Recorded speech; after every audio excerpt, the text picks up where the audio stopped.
Maybe someone can explain to me Bad Guy, My Boss. I watched the first episode of it and I just came away really confused.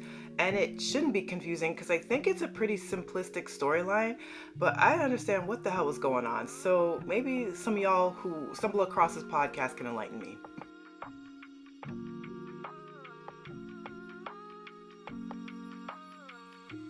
I'm Monique. I am the host of Off by Purple Heart podcast, where I talk to you about K-dramas, C-dramas, BTS, and so much more. And that so much more is sometimes BLs. I love me a good BL, and I also love guilty pleasure BLs. And I think you know exactly what I'm talking about. There are some really well-written ones that are just doing amazing things, and I think the only one is an example of that. Mind you, at the time of me filming this, I'm still awaiting episodes 11 and 12, so if my opinion doesn't about turn, don't blame me. But that is one of my favorites right now that's currently airing.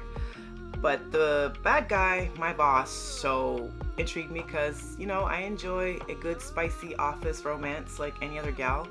You know, whether it's BL or not, I enjoy a good rom-com in the office. But this show is really perplexing to me. Episode 1, to me, was kind of all over the place. I couldn't understand, first of all, how cold the CEO is. And I know this is a typical archetype in these type of shows. You have the CEO that's cold and aloof and really lets no one in, and he's like a tough cookie to crack, and you know, he just needs that one special gal or that one special guy to see his true heart of gold, whatever, right? And then this boss, Ellis, I think his name is so tough that when we first see Pat, which is his assistant slash secretary, kind of running into his office, like, you know, there's that whole montage of him with this cup of coffee, and he's like super panicked, and he's running all over the place, and he's sweating profusely, and then he finally makes it to the office, and we all take a collective sigh of relief, because he made it in on time, only for the boss to be like, yeah, you're 10 seconds late. Which is nuts. I don't care how strict of a boss you are. Who says to their subordinate, yeah, you're 10 seconds late? In all seriousness, and doesn't like burst out laughing at their own ridiculousness. I don't know. Anyways, so we're kind of given that impression that, oh, it's going to be one of these type of relationships, that he completely railroads his subordinates. And then we kind of jump into 5 years later, and I guess whatever company that they're working for, whatever it is that they do, I wasn't really clear on what this company does and how it generates money, and how this CEO that looks extremely young, like barely out of his 20s, is somehow this multi-billionaire. But maybe I'm just exaggerating. I don't know. They're still working together 5 years later, and it seems like Pat, the secretary, has a secret harboring crush on him. But then we're also getting these weird flashes, and whether these are flashes into the future or these are flashes of memories of the past, they're really spicy and they're really intimate. I mean, they're doing the devil's tango, and I mean the devil's tango. And it is just, it's a lot. It's like visually just bam, right in your face. And you as the audience are kind of like, okay, well, did they have a history together? And then the two of them are still interacting, and it's like nothing's happened. And then we see flashes of Pat, you know, meeting with his friends or whatever, and he's expressing that he has this unrequited love, not necessarily to them, but you know, he's kind of sad because of how Ellis conducts his business with him. For some reason, he has him taking care of his booty calls after hours. So it's not enough that he has to deal with the labor of all the work within the office in whatever company or corporation that they're working for, but this boss also has him scheduling meetups with his booty calls at night. And even asks him in a flashback, are you okay with handling my private affairs? And Pat's like, oh yeah, no biggie, please. But meanwhile, he's secretly seething that his love interest is constantly getting on with every other man but him, right? So this is also perplexing to me. And then the show just keeps going back and forth between weird flashes into the future or weird flashes into the back.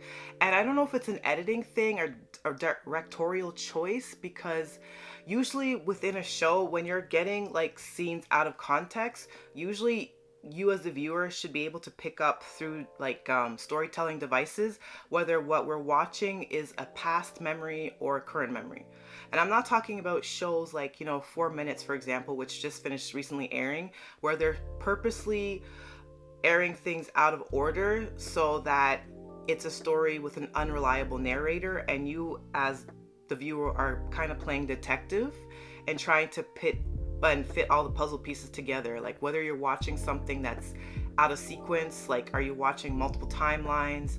I mean, if you finished watching 4 Minutes, you would understand what was going on at play. But that was like storytelling devices that were used in that show specifically to build upon a mystery, where this show is kind of presented as plain text. Now, if it turns out that this show is also employing this kind of tactic to kind of keeping the audience on its toes, that what we're thinking we're seeing is like fantasies in Pat's head, but maybe have been events that have already transpired, but for some reason neither party is acknowledging, I don't know. So I kind of get why the show would appeal to typical BL watchers. You have two good-looking, attractive leads. I mean, office romances are bread and butter.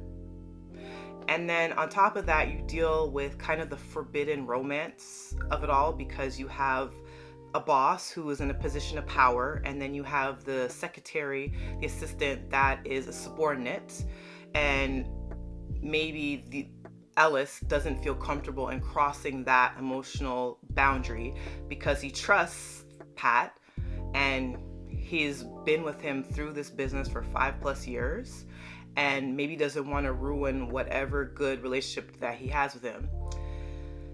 But at the same time, he has a secret desire for him, and he can't get his fill through Pat, so he then tries to coordinate all these booty calls and makes Pat facilitate it, so Pat is secretly jealous.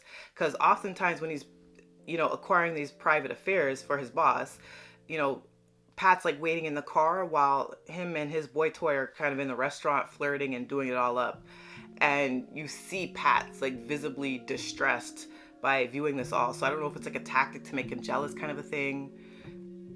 But then the boss is also very, very possessive, because even in the episode, like Pat's like, you know what? I need to quit. I want to quit. I think I need a new healthy start. And his friends are encouraging him like, yeah, maybe you should, whatever. And then somehow, miraculously, his boss, Ellis, overhears this. And then he starts taking him out and whining and dining him, saying, I appreciate you so much. I have so much gratitude for you and whatever. And basically not wanting him to leave. And I think one of the final shots of the episode was him saying, like, you can't leave me. Like, I think Pat was finally going to be honest and say, you know what, I don't know if this relationship between us is still working, and it's clearly not the most healthy of dynamics. I might need to go elsewhere. And, Ellis is like, no! And that's kind of how the episode ends off. And I'm still very confused. So if anyone can make sense of this recap and kind of tell me what the hell's going on, if you somehow are watching the show, am I going to watch it again? Probably. Probably. But I am very confused. I don't know what the hell's going on. And I'm going to need another BL to pick up because, as I said, like the only one is going to be ending soon, and it's like currently my favorite BL so far this year, and it's going to mean a lot to me when it's done. So I really, really need another show. But anyways, let me know your thoughts. If you're watching this via YouTube. If you're listening via Spotify or Apple Podcasts, I love you, appreciate you so much. Till next episode.